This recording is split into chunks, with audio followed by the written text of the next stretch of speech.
எல்லாருக்கும் வணக்கம். எப்படி இருக்கீங்க? இன்றைக்கி நம்ம வந்து croissant எப்படி பண்ணுறதுன்னு பார்க்க போகிறோம். யூஸ்வலாக அது வந்து மைதா மாவில் இருக்கும். இன்றைக்கி நான் வீட் ஃப்ளாரில் ட்ரை பண்ணியிருக்கேன். எப்படி இருக்குன்னு பார்க்கலாம். இன்றைக்கி என்னென்ன பொருட்கள் தேவைன்னு சொல்கிறேன், நோட் பண்ணிக்கிறீங்களா? இங்கே ஒரு கப்புக்கு நான் கோதுமை மாவு எடுத்திருக்கேன். யூஸ்வலாக நான் சப்பாத்திக்கு யூஸ் பண்ணுற மாவு தான் நான் எடுத்திருக்கேன். அப்புறம் அரை கப்புக்கும் ப்ளஸ் 2 டேபிள் ஸ்பூனுக்கு வார்ம் மில்காக எடுத்துக்கோங்க. குளிர்ந்த பால் எடுக்க வேண்டாம், கொஞ்சம் வார்மாக இருக்க பாலாக எடுத்துக்கிறோங்க. அதுக்கப்புறம் வந்து சுகர் வந்து 4 டீஸ்பூனுக்கு எடுத்துக்கோங்க. நான் இங்கே ப்ரௌன் சுகர் 4 டீஸ்பூன் எடுத்திருக்கேன். 1 டீஸ்பூனுக்கு ஈஸ்ட்டு, ட்ரை ஆக்டிவ் ஈஸ்ட் இது. அப்புறம் 1/4 டீஸ்பூனுக்கு உப்பு, 1 எக்கு, அப்புறம் 1 stick butter, 1 stick unsalted butter, 1 ஸ்டிக்குனா அரை கப்புக்கு வரும். முதல்ல என்ன பண்ணிக்கலாம்னா ஒரு பவுல் எடுத்துக்கோங்க. அதில் வந்து உப்பு, அந்த ட்ரை ஆக்டிவ் ஈஸ்ட்டு, அப்புறம் சுகர் இருக்கு இல்லையா அது, அப்புறம் எடுத்து வச்சுருக்க கோதுமை மாவு இருக்கு இல்லையா அதையும் போட்டு முதல்ல நல்லா மிக்ஸ் பண்ணிக்கிறங்க. இந்த ஈஸ்ட்டு சுகர் மாவு எல்லாமே நல்லா மிக்ஸ் ஆகிடணும். அது மிக்ஸ் ஆனதுக்கப்புறம் முதல்ல அரை கப்பு பாலை முதல்ல ஊற்றி நல்லா மிக்ஸ் பண்ணிக்கிறங்க. அது நீங்கள் மிக்ஸ் பண்ணிங்கன்னா உங்களுக்கு ட்ரையாக சப்பாத்தி மாதிரி தான் டோ கிடைக்கும்.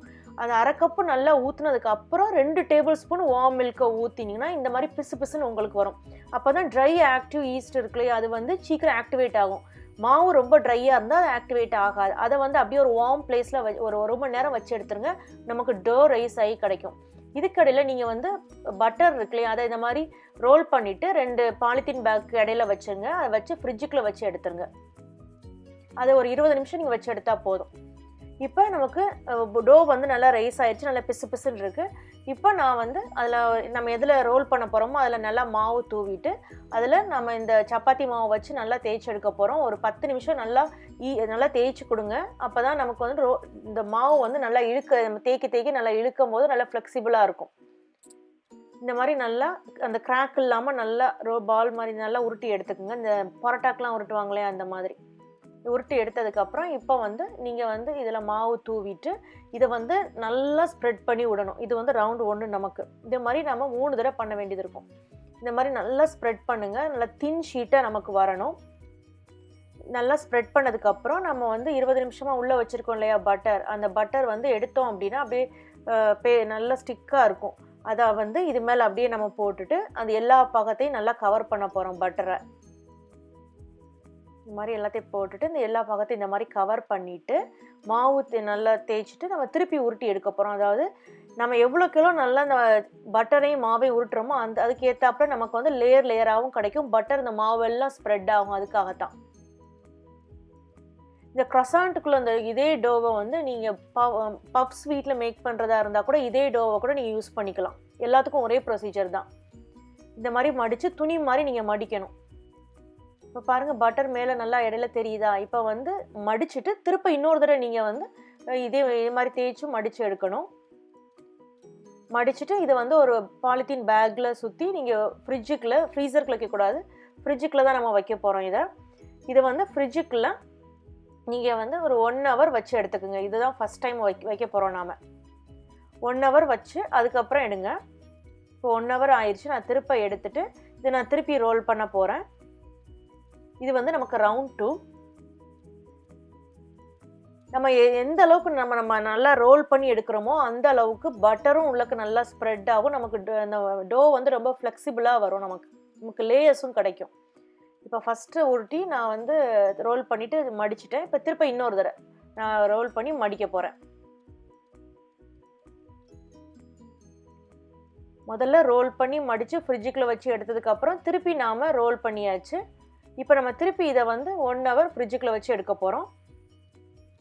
ஏன்னா இந்த பட்டர் நமக்கு செட் ஆகும், அதனால தான். இப்போ ரவுண்ட் 3 இது. இப்போ நாம் வந்து இதில் நல்லா மாவு போட்டுட்டு திருப்பி நம்ம அதை ரோல் பண்ண போகிறோம்.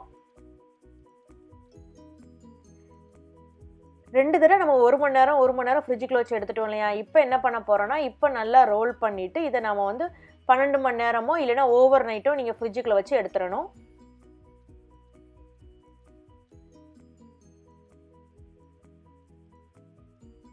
இப்போ நான் நல்லா ரோல் பண்ணுறேன் பாருங்கள். இப்போ பாருங்கள், இப்போ துணி மடித்து வச்ச மாதிரி நல்லா கர்ச்சீஃப் மடித்து வச்ச மாதிரி இருக்கா? இப்போ இதை வந்து நான் ஃப்ரிட்ஜுக்குள்ளே வச்சு எடுக்க போகிறேன். இப்போ மறுநாள் வந்து நான் திருப்பி இதை மாவு கீழே தூவிட்டு திருப்பி ரோல் பண்ண போகிறேன். ரோல் பண்ணிவிட்டு அதுக்கப்புறம் வந்து நமக்கு தேவையான பஃப் மேக் பண்ணுறதா மேக் பண்ணிக்கலாம். நான் இன்றைக்கி நமக்கு croissant பண்ண போகிறனால நான் இது croissantக்காண்டி நான் இதை ரோல் பண்ண போகிறேன். ஆக்சுவலி காஃபி டைமில் பிரேக்ஃபாஸ்ட்டுக்கு இந்த croissant சாப்பிட்டோன்னா ரொம்ப நல்லாயிருக்கும். இதை நான் ஹாஃபாக கட் பண்ணி இந்த டோவை வந்து நான் ஹாஃபாக கட் பண்ணி எடுத்துக்கிறேன்.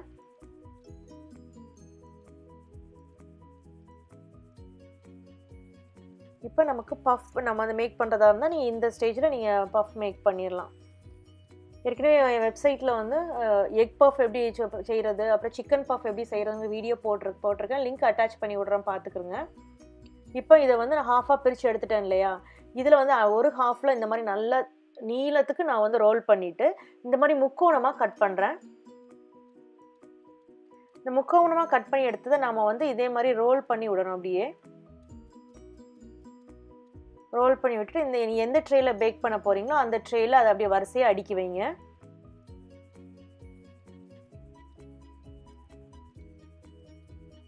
நீங்கள் கேட்கலாம், ட்ரை ஆக்டிவ் ஈஸ்ட்டுக்கு பதிலாக நான் வந்து பேக்கிங் பவுடரோ பேக்கிங் சோடாவோ சேர்க்கலாமான்னு கேட்கலாம்.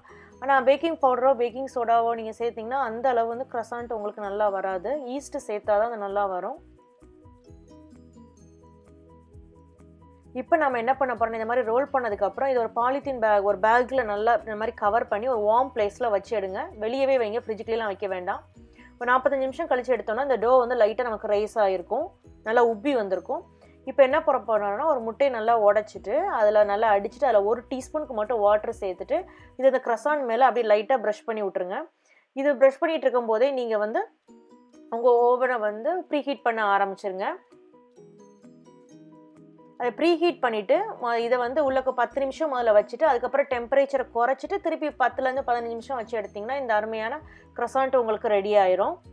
இதை வந்து காஃபி டைமில் சாப்பிட்றதுக்கு ரொம்ப ஆப்டான ஸ்நாக் இது. இல்லைன்னா பிரேக்ஃபாஸ்ட் கூட நீங்கள் இதை சாப்பிட்லாம். இதை ட்ரை பண்ணி பாருங்கள். பார்த்துட்டு உங்கள் கமெண்ட்ஸு சமையல் விருந்தில் போஸ்ட் பண்ணுங்கள். இந்த வீடியோ உங்களுக்கு பிடிச்சிருந்தால் லைக் பண்ணுங்கள், சேனலை சப்ஸ்கிரைப் பண்ணுங்கள்.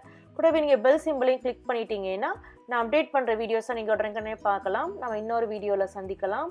நன்றி, வணக்கம்.